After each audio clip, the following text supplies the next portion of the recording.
I think this is a great deal for both teams. I really do. I believe when you look at a guy like Semien, he is one of the best defensive players in the infield in the league. He's been that. He's a Gold Glove winner. And you have him and Lindor. Lindor is your shortstop and him as your second baseman.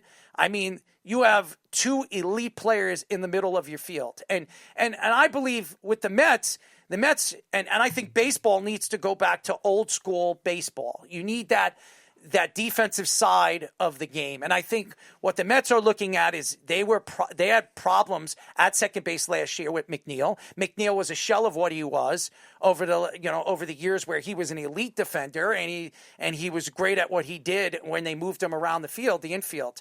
I just think Brandon Nimmo, he's been a great Met, 14 years, great personalities, very good to the fans. He goes to all the autograph signings for the Mets organization. Every year you hear that they're doing autograph signings or they're going to hospitals. Brandon Nimmo's one of the guys that show up there out of all the Mets.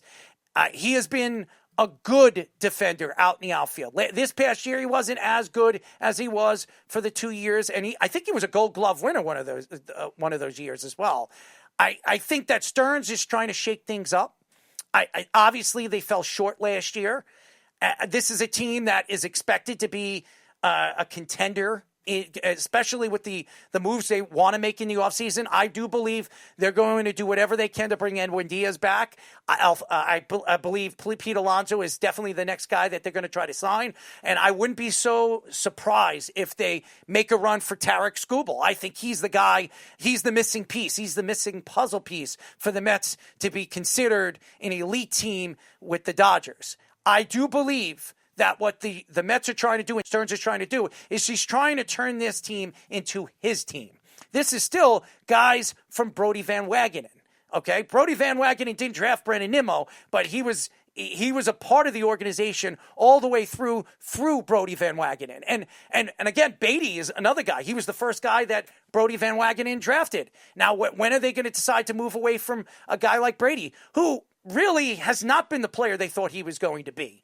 I think that the Mets are still going to be one of those teams this offseason are going to make the most moves or one of the most moves in the National League. They've got a tremendous amount of young talent.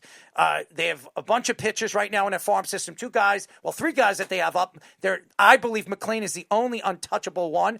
I could see Tong going. I could see a lot of these young players that they have no room for in the future. And I'm not saying Tong they have no room for, but if they could get a Tarek Skubal and maybe move some of the young pieces that they have right now in their farm system, their top prospects for a Tarek Skubal, why wouldn't the Mets do that? You know Steve Cohen has the most money. You know he's going to spend it. You look what he did with Juan Soto in the offseason. I think Devin Williams is another guy I could see the Mets bringing in, not just Edwin Diaz. I think the Mets are going to make the most moves. Is this a surprise that they were going to trade Brandon Nimmo? No. Is it a surprise that it's the Texas Rangers? No, because it seems like one of the teams that they've been working with over the last couple of years on moving players and trading players and letting players go to them is the Texas Rangers. And Marcus Semien is not a bad player. He is still an elite defender, like I just said. And I don't think I know Citi Fields is a big stadium. It's hard to hit home runs. Texas is a stadium where there's more home runs, and obviously Nimmo could hit 30 home runs next year. He could hit over 35 home runs next year. He did it in Citi Field, and he did it with the New York Mets. So I think it works out for both of them. I just think there's a lot more pieces going to be added to the puzzle for the Mets. I don't know how many more moves the Texas Rangers are going to make. They're not a team that likes to go out there and spend money. Over the years, they did. Yes. But I don't think they're a team. I think they're going to move players. I think Seager's going to get traded this offseason. I do. I think Corey Seager is going to get traded. I don't know where he's going to go. I know Fish wants to see him go to the Yankees. But I think Corey could be traded. I think I think they're trying to go younger. They've got a young farm system. They want to bring their guys up. Nimmo is a guy that's a lot younger than Semien's. He's like 3 or 4 years younger than Semien's is. And again, Semien's is 36 years old? Yeah, he's 35. I think he'll be 36 in season. Yeah. And Nimmo's 32. So you'll get more out of a guy like Brandon Nimmo, and they needed help out in the outfield. And I think both teams will, it works out for both teams. But I think this is a home run for the Mets. I think the Mets are looking to win a World Series this year, and I think they're out to spend money and move pieces and move players where I believe Stearns believes that they're going to be a contender. The peak years that Semien have had, his near MVP year in 2019, he was the third guy. He was the 2022. He was a finalist that year as well. Even his year in Toronto was very good too. The 1 year he spent there when Oakland traded him in the offseason.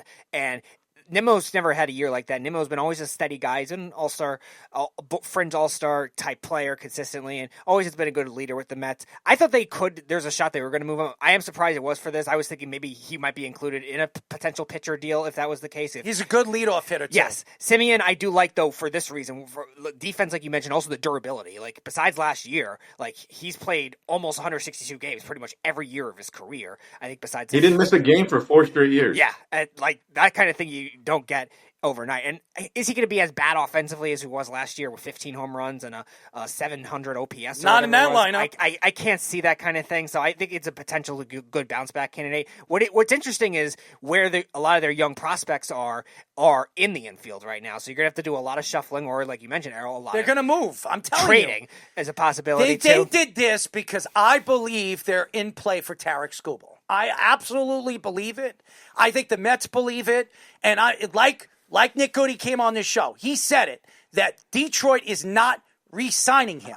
They're moving him, and right now they have control of him this year. They're moving him this offseason. So the Mets are one of the top 2 teams that I can name right now that are in play for him. And I think this makes a lot of sense on why they made this move. So, and also you look at the defensive upgrade, too, that Beatty now could play at third if he's still there.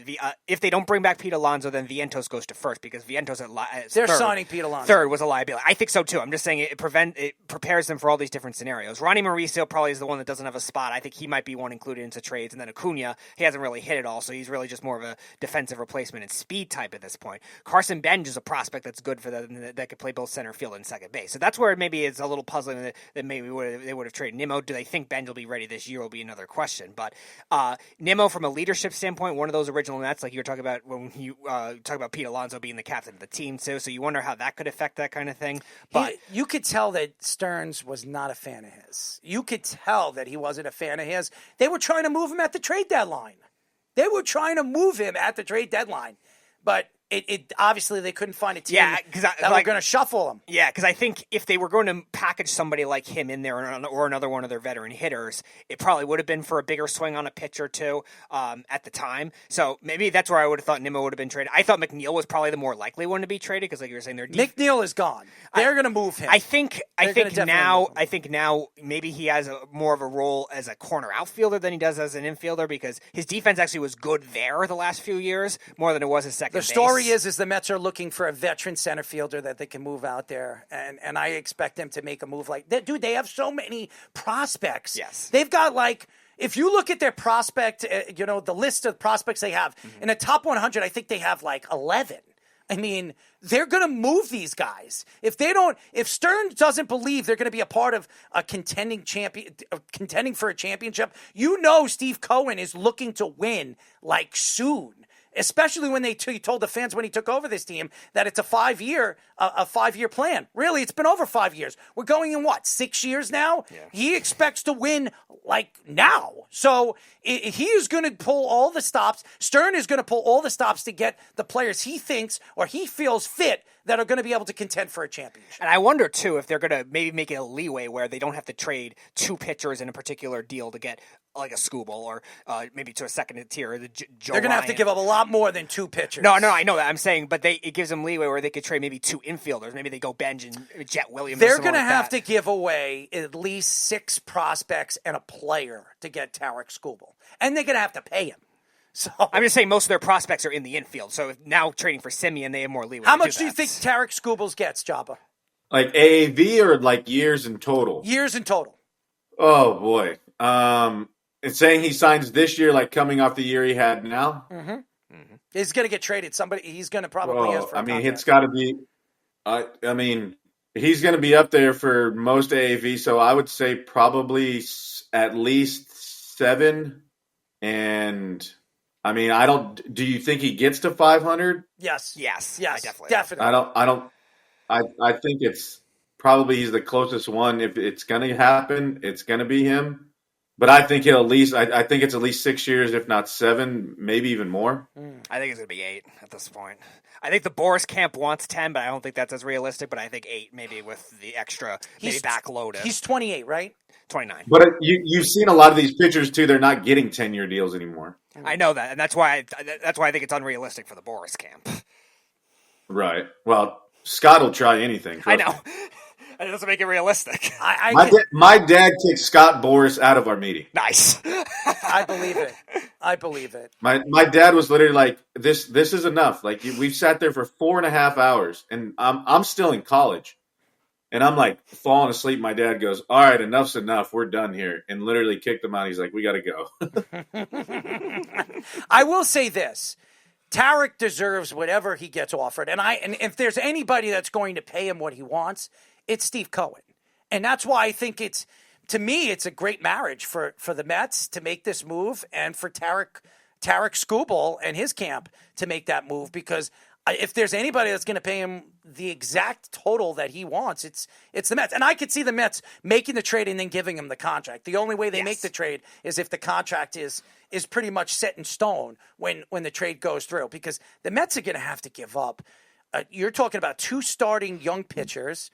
They're probably going to have to probably trade 2 of their best elite young prospect hitters, and maybe 1 or 2 players that are on their roster right now. I was just saying, they're gonna have to like unload the farm, but they're gonna want like big league ready guys right now. I'm not saying superstar big league ready, but guys that either have a significant amount of time, or like are ready like big league now. Like they're because it's if they're gonna do what they are gonna get and strike obviously and take it for exactly, as much as they've got to ask for everything, because at this point you want to take him right where he's at.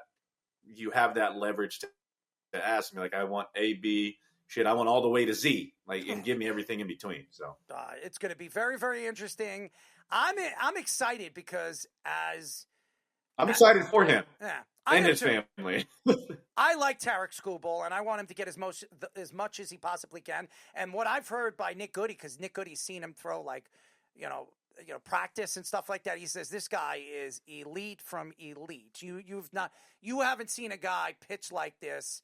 There's one out of every generation to see a pitcher that can pitch like this guy. So, and he says not only does he deserve the money, he's as good as any pitcher he's ever seen. So that's high praise for one of the elite, one of the guys that Jabba. Nick was a professional baseball player, and you too. You've seen the elite of the elite. You've seen Andy Pettitte pitch, Mariano Rivera pitch live, and you were there watching them pitch, pitching practice. So it's unbelievable what I've heard about this guy, and I've never even actually got a chance to see him live. So. And the movement of the pitches that I've seen, he throws a curveball like you're talking about 12-6 or whatever the hell they say. The guy's curveball is ridiculous. So, and he throws changeup in baseball. Yeah, and dude, he throws 105, 106. It's ridiculous. And he did it in the 9th inning. He pitched a perfect game. Yeah, his last pitch was 103. It's ridiculous. That's like nasty.